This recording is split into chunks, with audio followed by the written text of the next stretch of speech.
natin para sa lagay ng ating panahon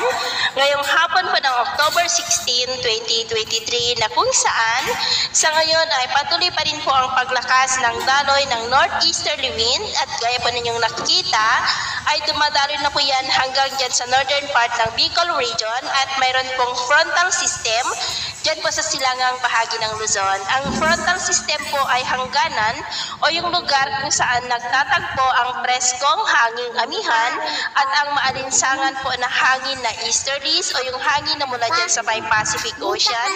na nagdudulot rin po yan ng mga isolated rains. At sa atin naman pong long range forecast ay wala pa rin naman pong bagyo na namamalaan na tatawid po dito sa ating bansa hanggang sa susunod na 2 linggo o kaya po ay hanggang sa matapos ang buwan na ito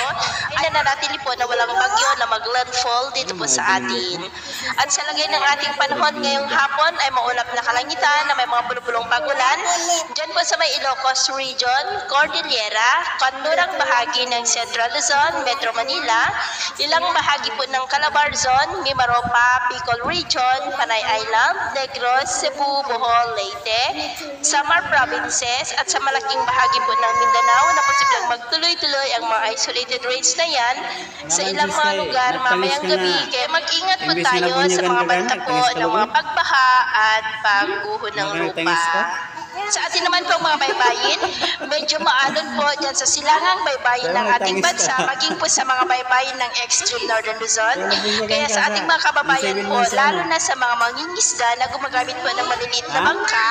ay doble ingat po o kaya ay hanggat maaari iwasan muna natin ang papalaot sa mga nabanggit ng mga baybayin dahil ang mga alon po ay posibleng aabot hanggang po sa 1.5 to 2 meters.